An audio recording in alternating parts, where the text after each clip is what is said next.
Hello friends. तो ray optics का lecture number 10 आ गया है। तो रे ऑप्टिक्स लेक्चर नंबर 9 तक हमने कंप्लीट कर ली है। फुल सीरीज यूट्यूब पे अपलोडेड है। जितना भी रिफ्लेक्शन में था उतना हमने वहां तक कंप्लीट किया था। तो अब हम इस वीडियो में इस लेक्चर में डिफाइन करेंगे, एक और नया टॉपिक उठाएंगे, that is refraction of light. तो रिफ्लेक्शन ऑफ लाइट में पढ़ेंगे लॉज ऑफ रिफ्लेक्शन। वहां पे एक और टॉपिक आएगा, दैट इज स्नेल्स लॉ, वो भी देखेंगे। रिफ्रैक्टिव इंडेक्स क्या होता है वो देखेंगे। वेलोसिटी कैसे वेरी होती है वो इस लेक्चर में देखेंगे। इस लेक्चर में देखने वाला एक इंपॉर्टेंट टॉपिक है, दैट इज स्नेल्स लॉ। तो अगर आपको इस चैप्टर के नोट्स चाहिए आप मेरे नंबर पे कांटेक्ट कर सकते हो, वो डिस्क्रिप्शन में दिया हुआ है। तो हेडिंग लगा लीजिए, उधर इधर के डिस्टर्बेंसेस को बंद कीजिए। दैट इज रिफ्रैक्शन हमारा आज का टॉपिक है। रिफ्रैक्शन क्या होता है वही अंग्रेजी वाली डेफिनेशन लेंगे, bending of light, bending of light rays when it travels from one medium to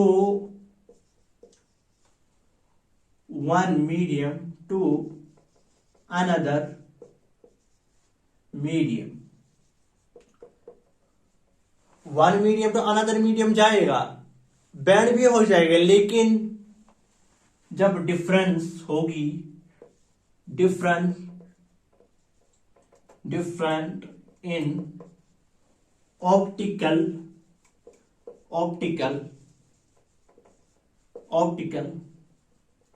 density. तो यहां पे रिफ्रैक्शन की डेफिनेशन आपने पढ़ी भी होगी नोट्स पे, रेफरेंसेस पे, टेक्स्ट बुक पे। That is bending of light rays. Bending of light rays कब होगी?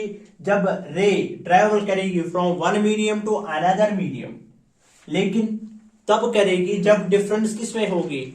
ऑप्टिकल डेंसिटी में जब डिफरेंस होगी। यहां पे एक इंपॉर्टेंट टॉपिक है, दैट इज ऑप्टिकल डेंसिटी। यहां पे अभी तक आपने मेरे हिसाब से ये डेफिनेशन पढ़ी होगी, bending of light when light travels from one medium to another medium। लेकिन ये आपको जरूरी जोड़ना है, difference in optical density.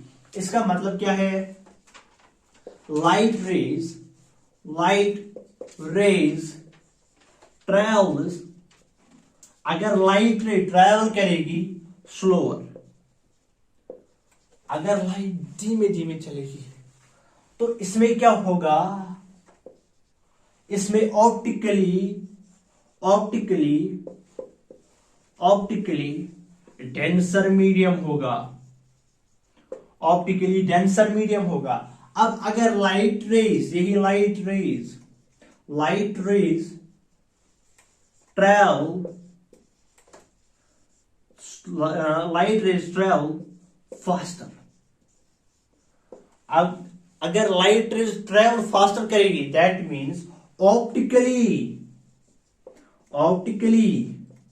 Rarer medium. ये थोड़ा सा पहला जो थ्योरी पार्ट है, सब फील जलाएंगे आपको कैसे होता है ये, ऑप्टिकली क्या होता है, डेंसर मीडियम क्या होता है। तो ये हम डिफाइन करेंगे किसमें? रिफ्रैक्टिव इंडेक्स में। तो अगर आपको इतना छाप लेना है, नोट कर लेना, तो कर लीजिए डेफिनेशन आपको, वरना आप मेरे नंबर पे कांटेक्ट कर सकते हो। मैं आपको पीडीएफ नोट्स प्रोवाइड करूंगा, आप उनको प्रिंट भी कर सकते हो या अपने नोटबुक पे भी छाप सकते हो। तो अगर हम एक और टॉपिक की बात करेंगे यहाँ पे, जो इंपॉर्टेंट टॉपिक है इसमें, that is refractive index. Refractive index क्या है? सब जो है ऑप्टिकल डेंसर उसी से समझ आ जाएगा, ऑप्टिकल रेयर मीडियम उसी से आपको समझ आ जाएगा। तो आप दूसरी यहाँ पे हेडलाइन लगा लीजिए, that is refractive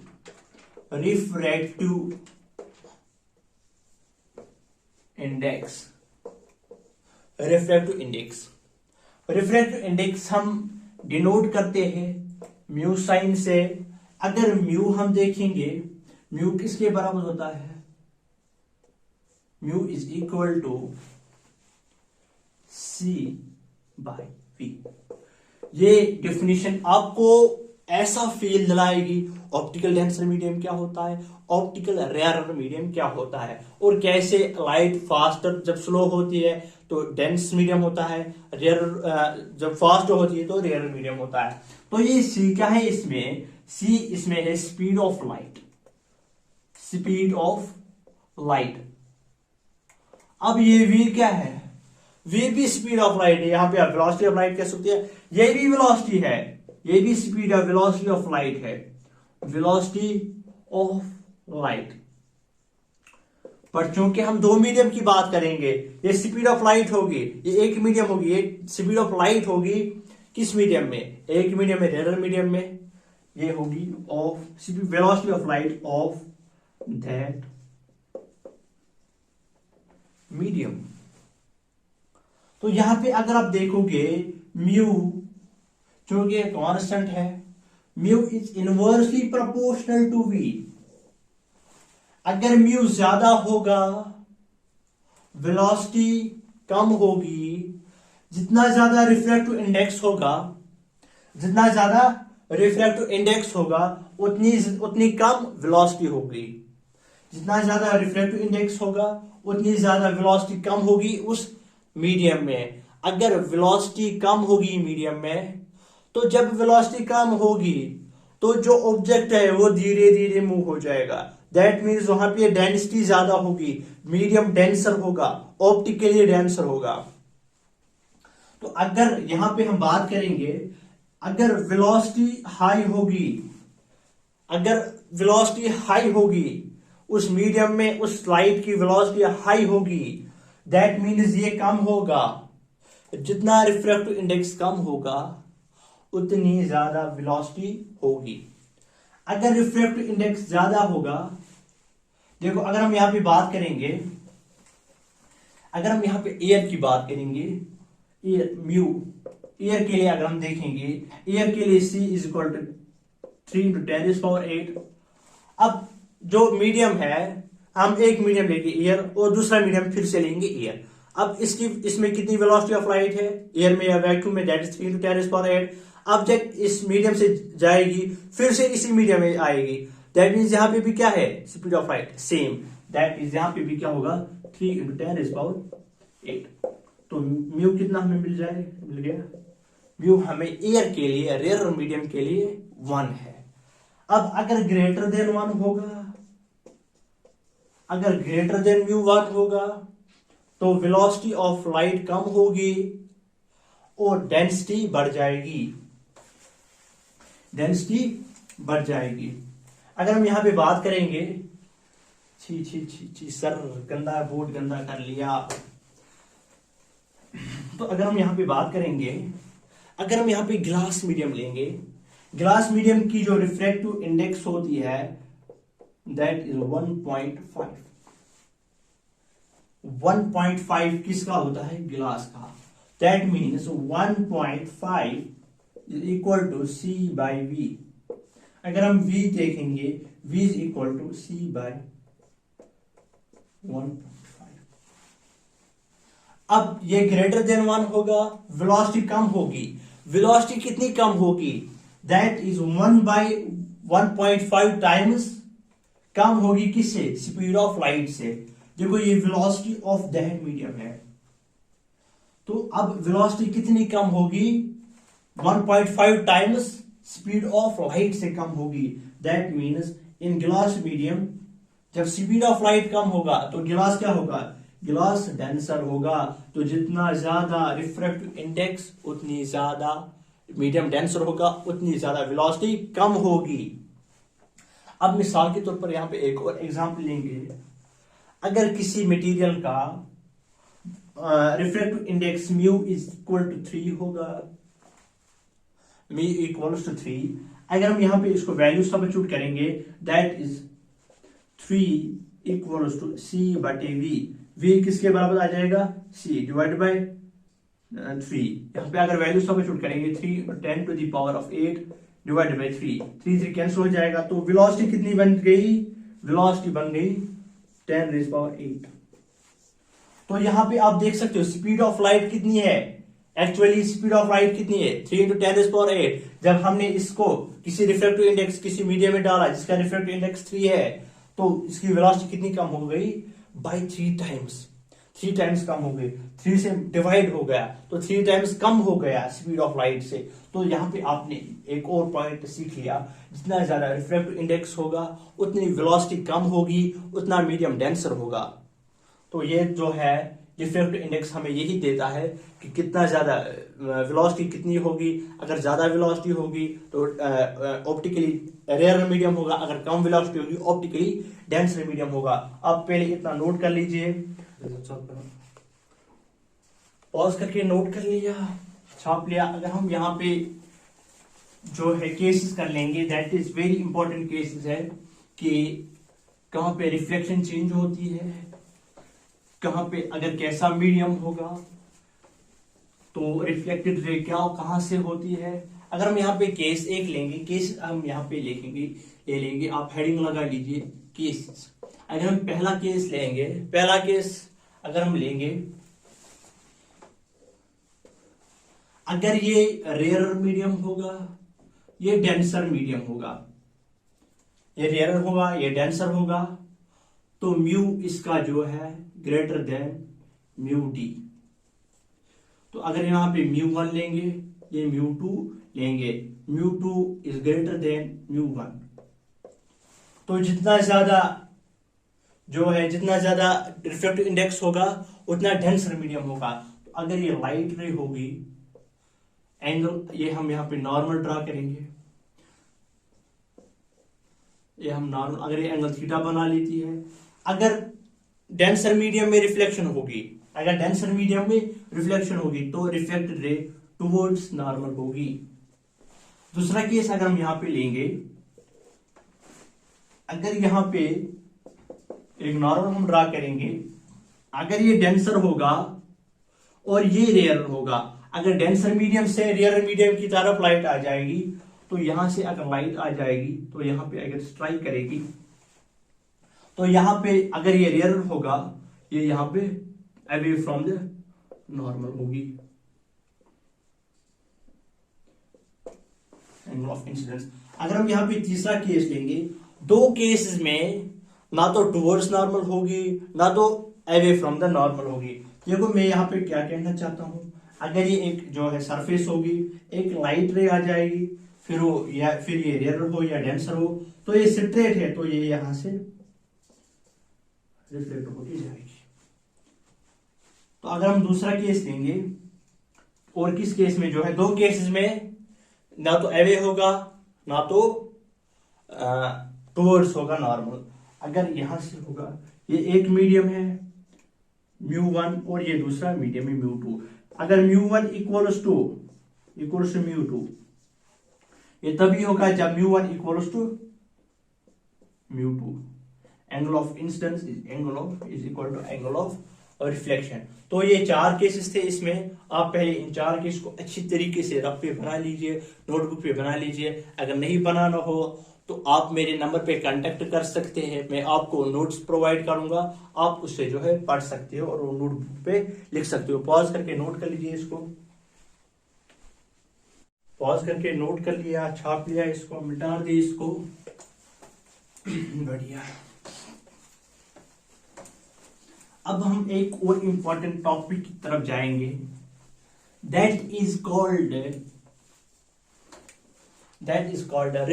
laws of reflection, laws of refraction, laws of. अगर हम यहां पे पहले लॉ की बात करेंगे, that is the incident ray, incident and reflected ray, यहां पे हम लिखेंगे रिफ्रैक्टेड रे या नॉर्मल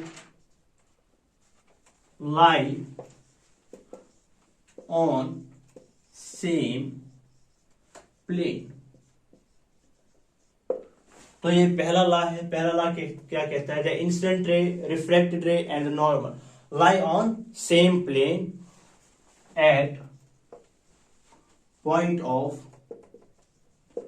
point of